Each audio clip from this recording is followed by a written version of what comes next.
예수님 부활 후 첫 번째 주일, 또 그리고 우리 교회 IM 처치 선교 주일, 하나님께 주신 말씀은 요한복음 21장 14절로 17절. 제목은 부활하신 예수님의 당부라는 말씀으로 말씀의 은혜를 나누겠습니다. 목사님 말씀 전에 목사님께서 헌신하셨던, 또 하나님의 부르심 받으셨던 본문이라고 하니까 부담이 확 돼가지고 목사님이 설교하셔야 할 것 같은데, 아무튼 제가 또 하게 되었습니다. 예배 가운데 또 말씀 증거하는 시간 가운데 하나님 은혜가 또 가득하기를 간절히 소원하면서 말씀 은혜를 나누도록 하겠습니다. 예수님께서 부활하신 후 일주일이 지났죠. 그래서 예수님은 지금 그때 당시 시간으로 오버랩 해보자면, 예수님은 하나님 곁으로 승천하신 것이 아니라 지상 사역을 하고 계셨죠. 여러분 다 알고 계시는 내용인데 제가 한 번 더 반복해서 말씀드리도록 하겠습니다. 예수님께서는 죽으시고 부활하신 후에 바로 승천하지 않으시고 40일간 지상 사역을 하신 후에, 그 후에 또 승천을 하셨습니다. 그래서 많은 사람들은 40일 동안 예수님께서 어떤 일을 하셨냐, 여러 가지 많은 일들을 하는데, 어떤 사람들은 한 7, 8가지 정도 이렇게 일을 하시고 승천하셨다, 이렇게 말씀하시는 분도 있고, 어떤 분들은 11번 정도 사람들에게 보이시고 증거하시고 승천하셨다는 그런 기록이 있습니다. 내용은 대동소이한데 순서를 어떻게 매기느냐에 따라서 약간 다른 것 같습니다. 예수님께서 부활하신 예수님을 가장 첫 번째로 목격한 사람은 누구이죠? 막달라 마리아. 그렇죠.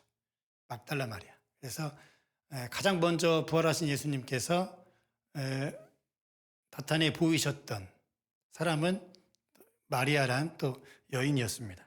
이후 예수님께서는 다메섹 도성으로 가는 두 제자에게 또 나타나셨고, 또 이후 그날 저녁 도마를 제외한 10명의 제자. 왜 10명일까요? 한 명은 스스로 자기의 죽음을 택했으니까. 의심 많았던 도마를 제외한 10명의 제자들에게 예수님께서 나타나셨죠. 여기까지를 세 번째로 보는 학자들도 있고, 보통 여기까지를 첫 번째 예수님의 나타나심이라고 보는 사람도 있습니다. 이 어땠건 예수님의 나타나심은 사실입니다. 또 일주일 후, 이 사건 이후로 일주일, 그러니까 딱 오늘 정도 되는 것 같아요. 일주일 후 예수님께서는 11명의 제자, 도마를 포함한 11명의 제자가 있었던 마가의 다락방에 나타나셨죠. 이때 예수님께서는 의심 많은 도마에게 만져보라고 증가하셨죠. 여러분이 퀴즈를 내보겠습니다. 도마가 예수님의 몸을 만졌을까요? 안 만졌을까요? 대답을 않는 게 은혜스러운 모습인 것 같습니다. 성경에서는 예수님께서 도마에게 내 몸을 만져보라 까지만 기록하고 있죠. 도마가 예수님의 몸을 만졌다는 기록은 하고 있지 않습니다. 그래서 도마가 예수님의 몸을 만졌다고 해도 크게 문제가 되지 않고, 그러지 않았다고 해도 문제가 되지 않은 것 같습니다. 그래서 여기 본문이 바로 요한복음 20장, 의심 많은 도마가 예수님을 또 직접적으로 목격하고 또 받아들이고 인정했던, 그래서 도마의 위대한 또 신앙 고백이 있죠. 나의 주, 나의 하나님이야. 그게 도마의 고백이죠. 그 다음에 갈릴리 호숫가에서 물고기를 잡다가 실패한, 물고기를 잡지 못했던 제자들에게 다가가셔서 이쪽으로 던져보아라 하신 후에 많은 물고기를 또 잡았죠. 그때 예수님께서는 밤새 내내 고생한 제자들에게 생선 숯불 구이를 해주셨습니다. 이 본문이 바로 오늘 본문입니다. 이후 예수님께서 베드로에게 내가 나를 사랑하느냐 하고 또 3번 묻는 장면이 오늘 본문 요한복음 21장 장면입니다. 이후에 예수님의 형제 야고보 장로에게 또 보이셨고, 또 이후에 500여 증인에게 보이셨고, 이후에 모든 족속으로 제자를 삼으라는 아주 커다란 무거운 명령을 주시면서 예수님께서는 또 승천하셨습니다. 여기까지가 예수님께서 약 40일간, 디테일하게는 정리를 안 했지만 간략하게 하면 이 정도가 예수님께서 부활 후 40일 동안 지상사역을 하시면서 나타내 보이셨던, 증가하셨던 모습이었습니다. 오늘 본문의 21장 14절에 보면 예수님께서 세 번째 제자들에게 나타내 보이셨죠. 그러면서 15절, 16절, 17절에 베드로에게 묻습니다. 몇 번 묻죠? 세 번 묻습니다. 저는 늘 항상 복음서, 신약성경, 또 예수님 설교할 때 늘 예수님께 죄송한 말씀이긴 하지만 예수님 뒤끝 장렬, 그러죠. 뒤끝 장렬 하신 분. 예수님께서 베드로에게 왜 세 번 물으셨을까요? 베드로도 예수님을 세 번 부인했죠. 그렇죠. 예수님 하여튼 이런 말씀 드리면 죄송한데 약간 꼰대 같기도 합니다. 그리고 확인 사살 계속 보통 두 번까지는 물어볼 수 있다고 봐요. 그렇죠. 한 번 더. 그런데 세 번째 물어봤을 때 오늘 본문에서도 17절에 베드로가 근심하여 예수님께 답하죠. 그러니까 동일한 질문을 세 번씩이나 받는 베드로도 마음이 불안했을 것 같습니다. 왜냐하면 본인의 실수가 있었으니까. 그렇죠. 불과 며칠 전 신문받는, 또 고난받는 예수님 멀찍이서 한 여인이 와서 물어봤을 때 베드로는 나는 모른다. 나는 저 사람 모른다. 성경은 완곡하게 표현하고 있지만 여기에 조그만 예대해서 말하자면 굉장히 험한 말까지 섞어서 예수님을 부인했던 베드로의 모습이죠. 공교롭게 예수님 한 두 번 정도만 물어보셨으면 참 좋았을 것 같은데 세 번씩이나 물어보십니다. 내가 나를 사랑하느냐? 베드로가 주님 사랑합니다. 그럴 때 15절에 내 어린 양을 먹이라 하시고 또 두 번째 요한의 아들 시몬아 내가 나를 사랑하느냐? 그러니까 16절에 주님 아시면서 사랑합니다. 그러니까 내 양을 치라 하시고 세 번째 17절에 내가 나를 사랑하느냐 물으셨을 때 베드로는 근심하면서 베드로의 마음이 어느 정도는 이해가 되는 것 같아요. 계속 또 물어보니까 그럴 때 예수님 베드로에게 내 양을 먹이라 하십니다. 우리가 한글 성경으로 보면 내 양을 먹이라, 내 양을 치라, 내 양을 먹이라 이렇게 말하고 있는데 굳이 헬라어까지는 보지 않아도 영어 성경으로만 좀 보면 15절에 보면 제 영어 발음을 이해하고 들으시기 바랍니다. 내 양을 먹이라, feed my lamb, 내 어린 양을 먹이라. 또 16절에 내 양을 치라, take care of my sheep. 또 17절에 내 양을 먹이라, feed my sheep. 이렇게 말합니다. 우리가 익히 너무나 다 잘 알고 있는 양이라는 표현은 두 가지 표현이 있죠. 하나는 램, 하나는 sheep입니다. 램은 일반적으로 어린 양을 말해요. 어린 양. sheep은 장성한 양, 다 큰 양을 말합니다. 그렇다면 이 앞에 붙은 동사를 보면 feed my lamb, feed라는 것은 떠서 먹이다, 간호하다, 양육하다 이런 의미. 좀 어려운 한자를 써서 말하면 봉양하다 이런 의미가 강한 게 feed입니다. 그러니까 15절에 feed my lamb, 내 어린 양을 지극정성으로 돌보고 떠서 먹이고 또 간호하고 또 양육하는 의미이죠.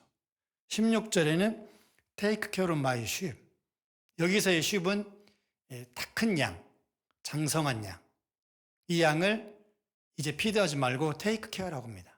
take care라는 말은 때로는 지팡이와 막대기로, 때로는 사랑으로, 때로는 중보의 기도로 이런 의미가 담겨 있는 게 16절 말씀입니다.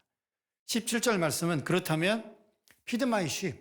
여기에서 17절의 sheep은 어떤 의미일까요? 16절을 지나서 본다면 17절에 feed my sheep, 음식을 떠 먹여야 할 지극정성으로 돌보고 간호해야 할 sheep은 이제 신앙의 노년기에 이른 신앙의 아픔과 또 신앙의 또 힘든 과정을 겪고 있는 그런 양의 상태를 말합니다. 종합해서 보면 15절, 16절, 17절은 우리의 신앙의 상태, 우리의 신앙의 어떠한 모습을 보여주는 것이죠. 그러니까 신앙의 유아기 때부터, 신앙의 어린 아이 때부터 지금의 우리 청년들 많이 앉아있죠. 신앙의 청년기, 신앙의 중년기, 신앙이 왕성한 그 기간은 16절입니다. Take care of my sheep. 그 다음에 신앙의 노년기, 이제 긴 오랜 신앙생활 이후에 이제 후손들, 또 믿음의 후손들을 많이 거느린 이제 곧 영광의 하나님 나라에 곧 들어가기 직전에 있는 신앙의 노년기에 있는 그러한 상태, 그러한 양들에게도 feed my sheep 해야 된다는 것이죠. 이런 말이 있죠. 요람에서 무덤까지라는 말이 있습니다. 우리의 신앙생활은 그런 것 같습니다. 어느 한때만 내가 좋아할 때만, 나에게 기분이 맞춰질 때만, 내가 하고 싶을 때만 하는 게 아니라 때로는 신앙의 유아기, 신앙의 어린아이와 같은 그 양을 돌봐야 할 그런 의무가 있다면 동시에 또 신앙의 한참 왕성기, 신앙의 청년기, 또 방황기, 때로는 교회 질서를 또 무너뜨리기도 하고 또 교회의 치리에, 또 교회의 방향에 또 반대하기도 하고 또 교회 전체적인 사역의 방향에 때로는 반기를 들기도 하고 때로는 고민도 하는 그러한 때 테이크 케어 하라는 거죠. 그 다음에 신앙생활을 오랫동안 해온 교회의 여러 가지 굳은 일을 담당하고 교회의 여러 가지 많은 좋은 일, 때로는 굳은 일, 이런 많은 일들을 겪은 신앙의 노년기에 있는 분들 또한 교회가 또 신앙 공동체가 피드해야 하는, 양을 먹여야 한다는 예수님의 당부의 말씀이 오늘 요한복음 21장 15절, 16절, 17절입니다.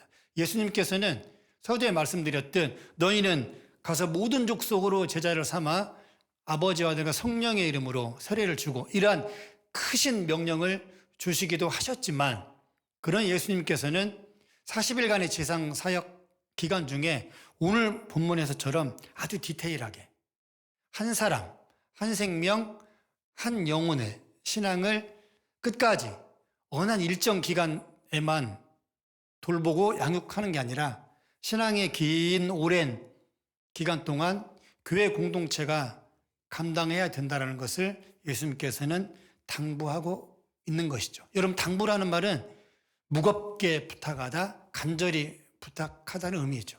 하나님께서 오늘 우리 교회 IM 처치 가운데 이 말씀을 주셨습니다. 내 어린 양을 먹이라, 내 양을 치라, 내 양을 먹이라 하셨습니다.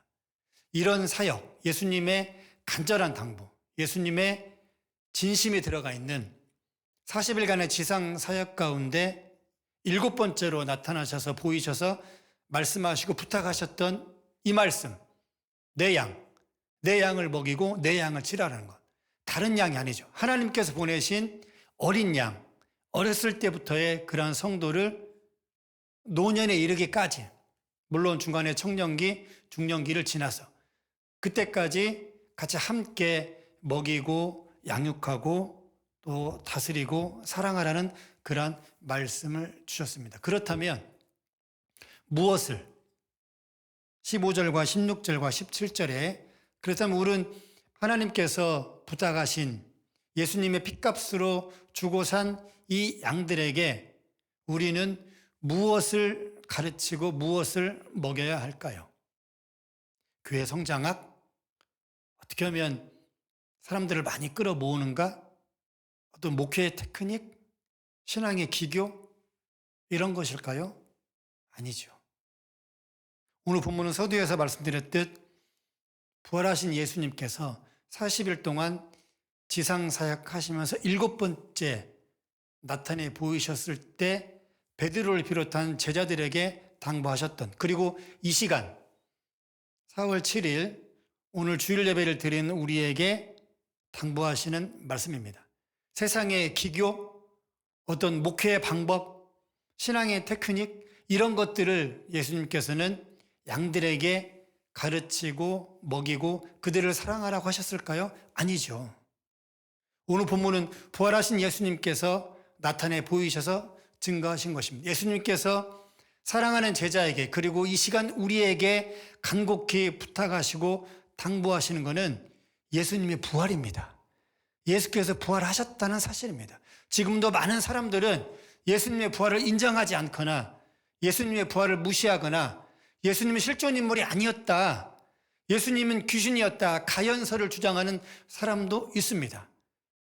교회는 다니지만 예수의 부활을 믿지 못하고 그냥 이 땅에서 잘 먹고 잘 살고 누리고 많이 벌어서 부경원을 누리고 살면 됐지 천국이 있을까? 이렇게 의심하면서 신앙생활을 하는 사람도 굉장히 많습니다. 나는 못 믿겠는데 예수의 부활 어디? 누가 예수의 부활을 나에게 가져와봐. 그러면 내가 믿을게. 이렇게 말하는 사람들도 굉장히 많습니다. 오늘날 많은 교회들이 예수님의 부활 신앙, 예수님께서 부활하셨다는 그 사실을 믿고 따르고 증거하는 것보다 어떻게 하면 교회 통치를 키워야 되는가? 이런 생각들, 이런 사람들도 많은 것 같습니다. 제가 주중에 하와이에 있었던 어떤 집사님하고 카톡을 쭉 하게 됐습니다. 그분도 하와이에서 신앙생활 때문에 많이 고민하고 말씀이 살아있는 교회, 말씀이 좀 갈급한 그런 분인데 이런저런 카톡을 오랫동안 주고받으면서 이제 저희 근황을 또 물어보셔서 또 제가 또 말씀을 드렸죠. 그러면 제가 이제 먼저 카톡을 그렇게 보냈습니다. 집사님, 제가 섬기는 교회는 아직 홈페이지가 없습니다. 그랬더니 그 집사님이 바로 그런 카톡을 보내시더라고요. 목사님, 홈페이지 중요하지 않아요. 영상 중요하지 않습니다. 하나님 말씀이 제대로 살아있는 교회면 그런 교회면 저는 행복하다고. 그 카톡 메시지를 딱 보는 순간 제가 너무 찔리더라고요. 아, 그렇구나. 나도 이런 쪽에 지금 함몰되어 가고 있구나. 그런 쪽에 영향을 받고 있구나. 화려하게 꾸미려고 하고 포장하려고 하고 드러내려고 하고 화려한 조명과 많은 전자기기와 악기, 음향 시스템 이런 것들에 더 신경을 쓰지 않나. 많은 교회들이. 그러면서 그 카톡을 보면서 잠시 그게 아니구나. 지금도 하나님 말씀에 갈급해 있는 그런 사람들이 있구나 라는 저에게 뜨끔한 그런 음성, 하나님께서 저에게 그런 음성을 주신 걸로 저는 받았습니다. 그렇습니다. 오늘날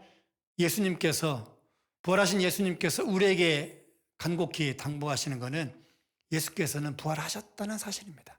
그 부활 신앙이 지금 예배하는 저와 여러분 우리 가운데 가득하면 참 좋겠습니다. 부활을 의심하지 않고 부활을 믿지 않고 내가 이렇게 신앙생활을 하는 게 어렵게 힘들게 이게 하는 게 맞을까? 아니라는 거죠. 예수님께서는 부활하셨다는 사실입니다. 그거를 베드로에게 가르치라는 거죠. 기교와 테크닉, 방법 이런 것들을 가르칠 게 아니라 예수께서 부활하셨고 하나님 곁으로 승천에 올라가셨고 그리고 다시 오실 것이라는 그 사실을 내 양들에게 가르치라는 거죠.